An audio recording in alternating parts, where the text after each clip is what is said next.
I think recording start हो चुकी है शायद। हाँ, रिकॉर्डिंग स्टार्ट हो चुकी है। सो गाइस, मैं अभी यहाँ पे जो मैंने ट्रेड पकड़ी थी उसका मैं जस्ट एनालिसिस अपने दोस्त को बताऊंगा कि मैंने ये चीज़ कैसे की, कैसे ट्रेड पकड़ी, क्योंकि ये चीज़ गाइडेंस मैं उसको दूंगा प्रॉपरली। मैंने ट्रेड को कैसे होल्ड रखा और मैं वहाँ पर कैसे मैंने ट्रस्ट किया कि यार मार्केट तो इतना बड़ा मूव देने के बाद इसको भी एक इम्बेलेंस इम्बेलेंस हो गई तो इसको बैलेंस करने के लिए नीचे भी आ सकती थी।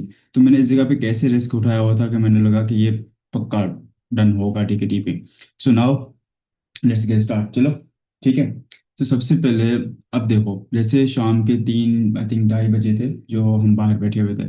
तो उसके बाद मैंने यहाँ पे जस्ट सिंपली, मैं सिंपल यहाँ पे बता दूं, मेरी इस जगह पे एक एंट्री थी क्योंकि मैंने ये सोचा और कि ये एग्जाम्पल एक मार्केट का चेंज ऑफ करेक्टर हो चुका है, ठीक है। चेंज ऑफ करेक्टर हो चुका है। अब मैं यहाँ से बस सिंपल मैंने अपने माइंड में ये सोचा, यहाँ पे कुछ लोग बोलेंगे चेंज ऑफ करेक्टर नहीं हुआ, बट मैं इससे मान लो टाइम फ्रेम की बात कर रहा हूँ। और मुझे यहाँ पे ये लगा कि मुझे टारगेट मेरी ये लिक्विडिटी थी, ठीक है। और मेरी टारगेट यहाँ पर ये सिंपल ये लिक्विडिटी थी कि यहाँ पर मैं ट्रेड पकड़ूंगा। जाओ नीचे जाओ। ओके। सो मेरी ये लिक्विडिटी ये वाला टारगेट था कि मैंने यहाँ तक ट्रेड पकड़नी है, यहाँ तक प्राइस जा सकती है, ठीक है। अब यहाँ पर दूसरा, मैंने यहाँ पर ट्रेड पकड़ी थी, जैसे कि इस जगह पर ट्रेड पकड़ी तो यहाँ तक प्राइस नीचे आई थी, जिसमें मेरा लॉस हुआ था कि $7,000 लॉस हुआ था, ठीक है। तो मैंने यहाँ पर फिर देर से जब मैंने देखा जैसे ये प्रॉपर स्ट्रक्चर ये बना, फिर मुझे समझ नहीं, ये तो यहाँ पर ट्रेंड लाइन थी, ठीक है। यहाँ पर मैं इस जोन को इस तरीके से मार्क करता हूँ, ठीक है। अब आप समझ आई। जी, ये एक सपोर्ट था, ठीक है। अब जैसे देखो यहाँ पर एक सपोर्ट बना हुआ है, प्राइस यहाँ पर बायर्स बैठे हुए हैं, यहाँ पर अगेन बायर्स बैठे हुए हैं, यहाँ पर बायर्स बैठे हुए हैं। अब जैसे ये ब्रेक किया, ठीक है, फिर ये क्या हुआ, एक रीटेस्ट किया, उन लोगों को बुलाया जो लोग क्या करते हैं यहाँ पर सेल की ट्रेड पकड़ते हैं। कुछ लोग यहाँ पे आए इस तरीके से, सेल की ट्रेड पकड़ी, ठीक है। इस तरीके से जोन के ऊपर एसएल रखा अपना और इस तरीके से सेल की ट्रेड पकड़ी। और मार्केट ने फिर भी थोड़ा नीचे आई, मार्केट को नीचे वाली लिक्विडिटी चाहिए थी, मार्केट को वही टारगेट था। मार्केट यहाँ पर ये समझ लो यहाँ पर सेलर्स ने अपनी एंट्री बना ली थी कि मार्केट नीचे फटने वाली है, ठीक है।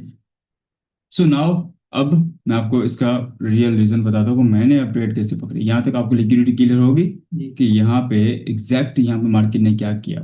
तो सिंपली अब ये देखो, ऊपर की तरफ भी ये लिक्विडिटी पड़ी हुई थी, ठीक है। ओवरऑल ये लिक्विडिटी पड़ी हुई थी। अब प्राइस को ये लिक्विडिटी भी चाहिए, अगर प्राइस ने नीचे की लिक्विडिटी स्विप कर ली तो प्राइस को ऊपर की लिक्विडिटी भी चाहिए। सो जैसे यहाँ पर देखो, एक मैं जोन बना लेता हूँ, जस्ट सिंपल इस तरीके से मैं जोन बना लिया, ठीक है।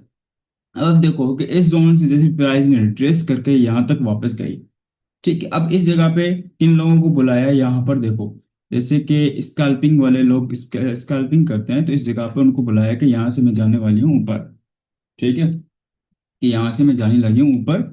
तो लोग अगर इस जगह पे जो ट्रेड की नहीं होगी ना, वो इस जगह पे ट्रेड की होगी, सेल की, ठीक है। उन लोगों को लगा कि ये फिर से ऊपर की लिक्विडिटी स्वीप कर चुकी है, अब ये नीचे जाएगी। तो अगेन यहाँ पे क्या हुआ, सेलर्स यहाँ पर एक्टिव हो गए, ठीक है। इस जगह पे देख सकते हो बड़ी बड़ी कैंडल्स क्यों है, मतलब सेलिंग, किसी ने एक एंट्री ली है सेलिंग के लिए, ठीक है। अब यहाँ पर एग्जैक्ट क्या हुआ, मैंने यहाँ पर एक अपना बाय साइड सोच लिया, क्योंकि ऊपर की लिक्विडिटी ये रहती है और ये वाली लिक्विडिटी भी रहती है, ठीक है। तो मैंने सोचा कि मैं बाय की तरफ जाऊंगा, तो मैंने प्रॉपर रिस्क लिया था उस जगह पे, कोई ऐसा स्ट्रॉन्ग लेवल वगैरह नहीं था।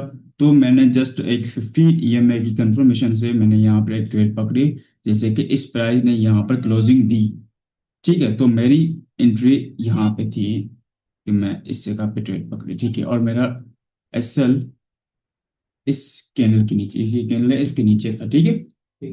तो उसके बाद फिर मैंने इस ट्रेड को होल्ड होने दिया। अब यहाँ पे आप देख सकते हो जैसे कि 5:20 पे आई थिंक न्यूज वगैरह थी, तो न्यूज की वजह से इतना बड़ा मूव आया, ठीक है। और ये मैंने देखा ही नहीं, लिटरली मैं नाइट तक ये चीज नहीं देखी कि मेरी ट्रेड कहाँ तक चल रही कहाँ तक नहीं देख रही। अगर देखते रहोगे तो मैं, अगर देखता रहता तो मैं इस जगह पे कट कर देता, या मैं इस जगह पे कट कर देता, या मैं इस जगह पे कट कर देता।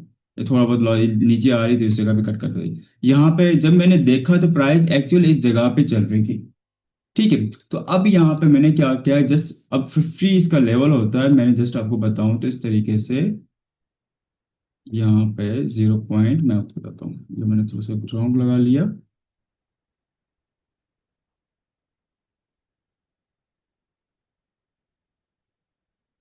अब आप इस जगह देखो, ये कौन सा लेवल है, 0.5, 0.6, ठीक है, तो यहाँ पर क्या हुआ, मैंने जैसे ये जोन मार्क किया, मैंने सोच रखा था कि यार अच्छा खासा प्रॉफिट हो गया, कोई मसला नहीं, अगर प्राइस इस जोन के नीचे क्लोजिंग देता है तो मैंने अपने ट्रेड को मैन्युअली कट कर दूंगा जो प्रॉफिट में चल रही होगी। जैसे सपोज जितना मेरा लॉस हुआ था ना, उतना उतना डबल इसका प्रॉफिट चल रहा था।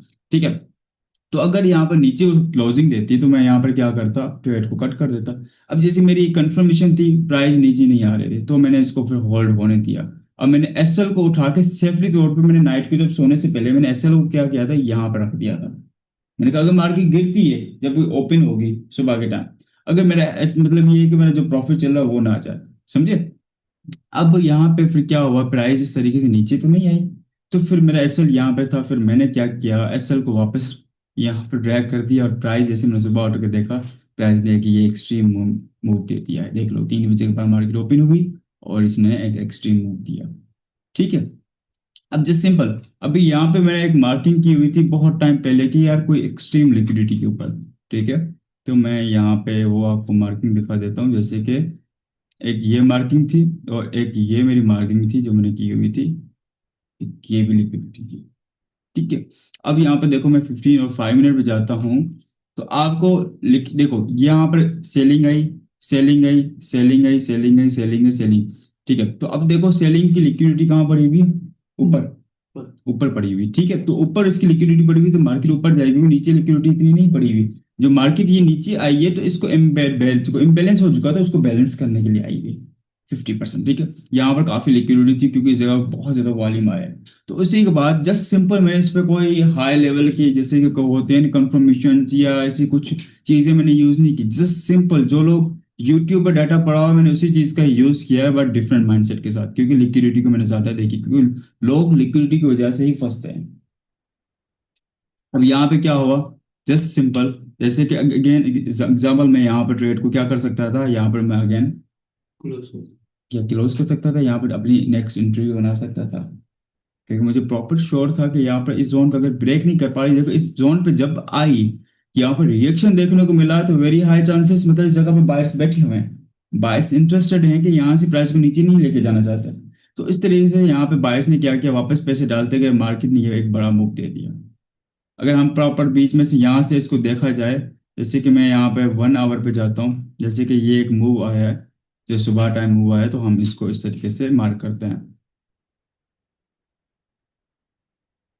ठीक है, तो अब देखो मैं 5 मिनट पे गया, ये देखो 0.5 0.6 के लेवल से आई मार्केट, रिएक्शन दिया, तो सेम उस तरीके से, क्योंकि ये चीज सिंपल वर्क करती है, अगर 50% से प्राइस नीचे आती है तो समझ लो यहाँ पर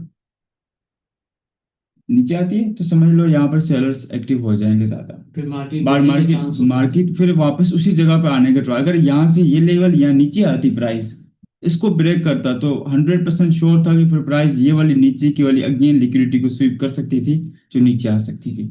अगर इसको ब्रेक नहीं कर पाया तो 100% चांसेस थे कि यहाँ से प्राइस वापस रिट्रेस ऊपर करे, क्योंकि मार्केट या तो साइडवेज चलती है, या तो अप जाती है, या तो डाउन जाती है। अब मार्केट को 10-15 किस्म तो नहीं है, ठीक है, 3 किस्म पे मार्केट चलती है। जस्ट सिंपल आप लोग मार्केट को जस्ट हार्ड बनाया हुआ है, दैट्स द रीजन आप यहाँ पर कंफ्यूज होते हो। अगर क्वेश्चन है हाँ, कि अगर ट्रेंड लाइन ब्रेक हो तो इसकी क्या चांसेस होते हैं कि मार्केट अप जाएगा? देखो ट्रेंड लाइन हम देखो सोशल मीडिया पे हमें क्या सिखाया गया है, ट्रेंड लाइन ब्रेक हो डिटेल्स पे अपनी एंट्री बनाओ, क्योंकि ये सपोर्ट रेजिस्टेंस बन जाता है। ठीक है, ये एक आपको नॉलेज पड़ी हुई है हर जगह पे, ठीक है। तो एग्जाम्पल आप जब देखो ये एक जोन्स को गोल्डन जोन्स की तरह देखा करो, ना कि आप उन जोन्स को सपोर्ट रेजिस्टेंस की तरफ देखा करो कि यार ये सपोर्ट रेजिस्टेंस है, मैं यहाँ पे क्या करूंगा, ट्रेड करूंगा, और सिंपली यहाँ पे क्या होगा, मार्केट डाउन चली जाएगी, कम वो वक्त चला गया, वो मार्केट चली गई। 2021-22 में होता था वो नॉलेज, आप 2021-22 की सीख रहे हो, तो फिर आप ऑब्वियसली लॉस में ही जाओगे ना। तो वो चीज देखो जो अभी मार्केट में चल रही है, वो चीज ना देखो जो हो चुकी है, समझे। जी। अगर ये ट्रेंड लाइन ब्रेक की है तो हम्म। फिर कितने चांसेस होती है कि ट्रेंड लाइन अपना जो है ट्रेंड भी चेंज करे, यानी कि अब अप जा रही है तो डाउन भी जा सके या अप भी जा सके? देखो ओवरऑल ट्रेंड क्या था यहाँ से, अप ट्रेंड था। अप ट्रेंड था। तो यहाँ पर जैसे प्राइस साइडवेज हुई, इसका मतलब था कोई बड़ा मूव आने वाला है। एक तो ये माइंड में क्लियर कर दो, जहां पर साइडवेज हो तो समझ लो बड़ा मूव आने वाला है। अब देखो मैंने आपको एक चीज समझाई हुई थी, जब ये नीचे की लिक्विडिटी स्वीप करता है तो फिर ये बाद में ऊपर की लिक्विडिटी स्वीप करने जाता है। ऊपर बायर्स का पैसा होता है। हाँ, बायर्स का पैसा पड़ा हुआ था, बायर्स में सेलर्स का। ठीक है, ठीक। बायर्स का नीचे पड़ा हो तो बायर्स ने इसने देखो यहाँ पे थोड़ा सा डराया है। हम इसको एक्सट्रीम लिक्विडिटी स्वीप नहीं कह सकते, वो तब कह सकते हैं जब यहाँ तक प्राइस आती। अच्छा, ये जो आपने नीचे वाला जोन बनाया, अगर ये ट्रेंड लाइन इसको भी ब्रेक करती है तो फिर हाई चांस थे ये नीचे जा हाँ, इसको अगर ये जोन भी ब्रेक करती, अगर देखो इस जगह पे रिस्पेक्ट जैसे दी है ना, फिर मैंने ये जोन मार्क किया, मैंने उससे पहले नहीं मार्क किया था, क्योंकि मुझे इस जगह पर बाइंग दिखी, मतलब इस जोन पे बायर इंटरेस्टेड थे। तभी देखो इतनी हाई कैंडल बनी जो बिना विक के। आप जब कैंडल को एक बार अपने पर्सपेक्टिव से खुद को रख के देखोगे ना, तभी आपको मार्केट समझ आएगी, अदरवाइज नहीं समझ आएगी। अब यहाँ पे देखो मुझे जैसे ये चीज समझ आई, इस कैंडल पे देखो बायर ज्यादा थे, इस वीक पे देखो, मतलब ये पहले सेलिंग कैंडल बनी, उसके बाद देखो ऊपर जाके बहुत छोटी सी बॉडी बनी, इसका एग्जाम्पल, इसका मतलब क्या था कि हम बायर स्ट्रॉन्ग थे। जस्ट सिंपल, आप मार्केट को जैसे मार्केट की तरह देखोगे तब भी आपको समझ आएगी। जब आप अपना माइंडसेट अज्यूम करोगे कि यहाँ पर ये हो सकता है वो हो सकता है, तो आप पूरी लाइफ टाइम तक ये सोचते रहोगे कि यार ये हो जाएगा या वो हो जाएगा। जस्ट सिंपल, आप बस कोशिश करो, मार्केट को खुद को रोक के फील किया करो, क्या क्या ज्यादा चांसेस है क्या होने के। ये वाला जो नीचे वाला जोन है ये आपने कैसे मार्क किया? देखो जैसे कि प्राइस यहाँ पर ये जोन, जैसे कि देखो यहाँ पर मुझे इस जगह रिस्पेक्ट मिली ना, देखो मैंने कोई जोन मार्क नहीं किया था सबसे पहले, ठीक है, मैंने कोई भी जोन मार्क नहीं किया था ऐसे ही। जैसे प्राइस मुझे इस जगह पे ये कैंडल देखने को मिली, तो मैंने यार सोचा कि यार इस जगह पे कोई लेवल है जिस जगह से ये बाइंग आई है, कोई तो लेवल है, तो मुझे ये लेवल देखने को मिला। ओके। ओके, फिर इसी के बाद सिंपल मार्केट ऊपर, वो। सो गाइस इतना ही था इस ट्रेड की एनालिसिस, और इतने भी इसमें मैं ये नहीं बोल सकता कोई हैवी चीज़ें यूज़ की, सिंपल चीज़ें यूज़ की। अगर आपको ये चीज़ पसंद आई है तो आप बता सकते हो, तो हम इस पे ही इंशाल्लाह लेक्चर स्टार्ट करेंगे प्रॉपरली।